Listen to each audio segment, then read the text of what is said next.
온타리오주 정부가 결국 스테이트홈 명령을 발동하기로 했습니다. 내일 새벽 0시 1분부터 4주간 적용될 예정입니다. 꼭 필요한 경우 아니면 외출하지 말라고 강제하는 스테이트홈 명령은 앞서 지난 1월 14일에도 시행된 바 있습니다. 당시 하루 3, 4천 명이던 신규 확진자 수는 외출 제한령 이후 1,000명대로 줄어든 바 있습니다. 이에 온주 보건 책임자들은 정부가 지난주 토요일 셧다운을 적용한 이후 연일 강력한 봉쇄를 촉구해 왔습니다. 변이 확산세가 거센 데다 중증 환자가 급증하면서 병상이 한계치에 다다랐는데도 사람들의 방역 의식이 무뎌져 셧다운만으론 3차 대유행을 막을 수 없다는 겁니다.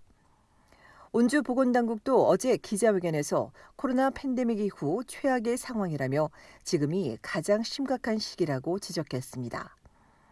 이에 3차 대유행을 막고 백신 접종을 늘리기 위해 어젯밤 정부가 지금의 셧다운 봉쇄 조치를 스테이트홈 명령으로 격상하기로 한 것으로 알려졌습니다.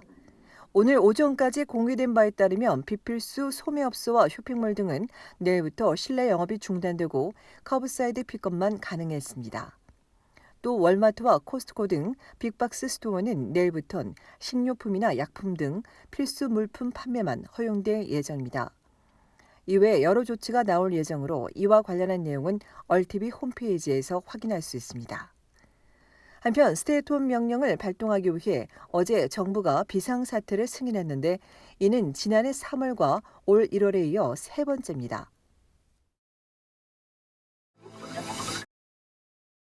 캐나다의 1, 2차 백신 접종 간격이 넉 달에서 줄어들 가능성이 높아졌습니다.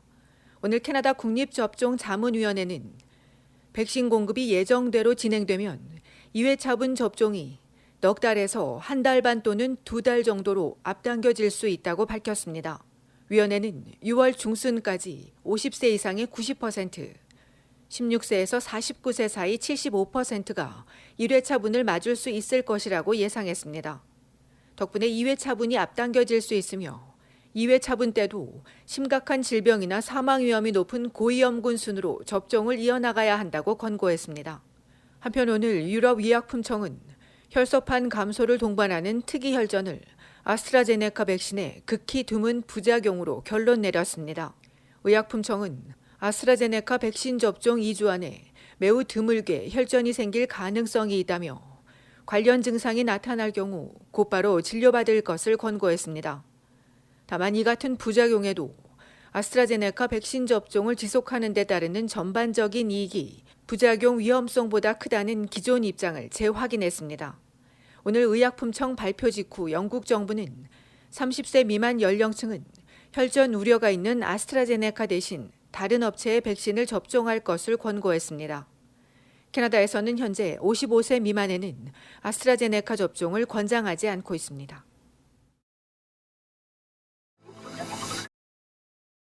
온타리오주의 코로나19 신규 확진자 수가 3,200명을 넘어섰습니다.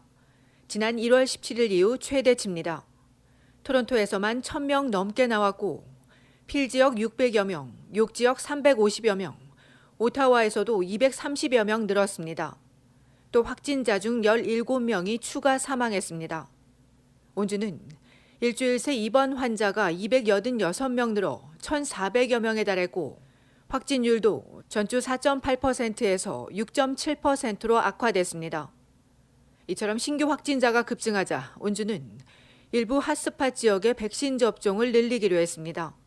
토론토와 욕 지역 등 13개 보건 지역에서 특히 확진자가 많은 90개 지역을 우편번호로 선별하고 50세 이상의 사전 예약을 시작합니다. 이런 가운데 오늘 필 지역 보건당국은 오는 금요일부터 50세 이상 모든 주민은 필 지역 예약 사이트와 콜센터를 통해 사전 예약이 가능하다고 발표했습니다. 이들은 지역 병원과 집단 접종소 등에서 맞을 수 있습니다. 연일 3,000명씩 나오는 온주에서는 지금까지 37만여 명이 코로나에 감염되고 7,475명이 희생됐습니다. 브리티시 컬럼비아주에서도 어제 1,068명의 환자가 발생하고 3명이 추가 사망했습니다. BC주 보건당국은 젊은 연령층의 불필요한 여행이나 사적 모임, 직장을 통한 변이 바이러스가 확산의 주범이라며 개인 방역 수칙을 준수해 줄 것을 다시 한번 강조했습니다. 연방보건부가 신소재 그래핀이 함유된 마스크를 리콜했습니다. 그래핀은 항균 기능이 있는 새로운 나노물질로 마스크의 필터 소재로 사용돼 왔습니다. 그런데 보건당국이 동물을 대상으로 실험한 결과 숨쉬는 과정에서 그래핀을 흡입한 동물에게 조기 폐독성이 발견된 겁니다. 당국은 아직까지 인체의 유해성은 알려지지 않았지만 예방 조치를 위해 리콜한다며 그래핀이 함유된 마스크를 소지한 사람은 즉시 사용을 중단하고 버리거나 구매처에 반환할 것을 당부했습니다. 그래핀 함유 마스크가 학교나 시설 등에서 사용 중인 것으로 알려진 가운데 정부는 그래핀 마스크 착용 뒤 호흡곤란이나 건강상의 문제가 있었던 사람은 병원에 문의할 것을 당부했습니다.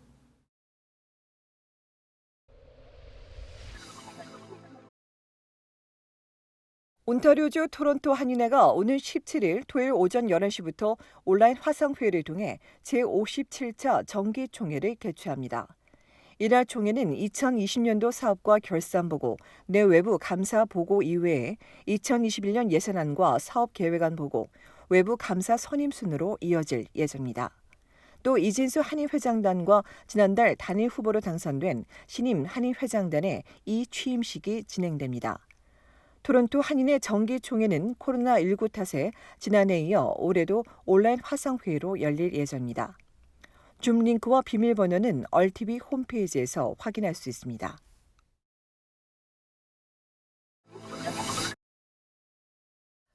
온타리오주 욕지역에선 오늘부터 일부 핫스팟 지역에 거주하는 45세에서 59세 사이 주민의 사전 예약이 시작됐습니다.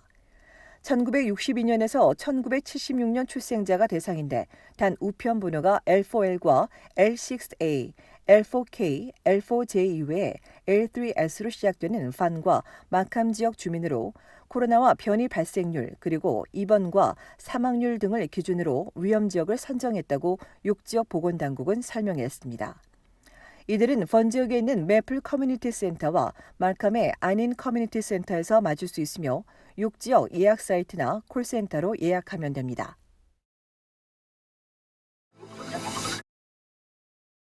온타리오주 필 지역에 이어 토론토 교육청이 오늘부터 모든 학교 수업을 온라인으로 대체했습니다.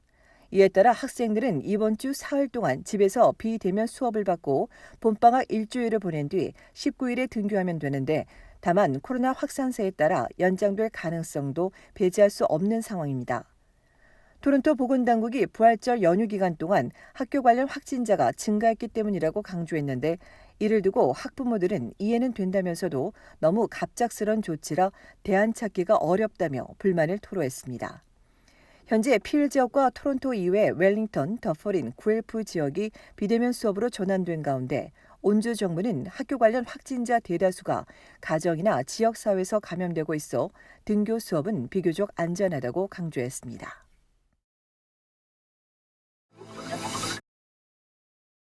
변이 확산이 심각한 알버타주가 오는 금요일 정오부터 추가 봉쇄에 들어갑니다. 식당과 술집, 라운지와 카페는 실내 영업이 중단되고 PTO 영업과 픽업, 테이크아웃만 허용됩니다. 공적, 사적 실내 모임은 금지되고 야외에서도 10명까지만 모일 수 있습니다. 오늘부터는 소매업소의 동시 수용 인원이 25%에서 15% 수준으로 줄어들고 헬스장의 경우 1:1 강습은 가능하지만 그룹 피트니스는 금지됩니다. 이외에 댄스와 노래 부르기, 연주 활동이 금지되고 도서관도 폐쇄됩니다. 이를 신규 확진자가 1,000명에 육박하고 변이 사례가 급증하고 있는 알버타주에선 브리티시 콜롬비아주를 다녀온 뒤 브라질발 변이에 감염된 확진자로 인해 35명이 무더기 감염됐고 이 중 1명이 숨지고 2명이 중환자실에 입원한 것으로 알려졌습니다.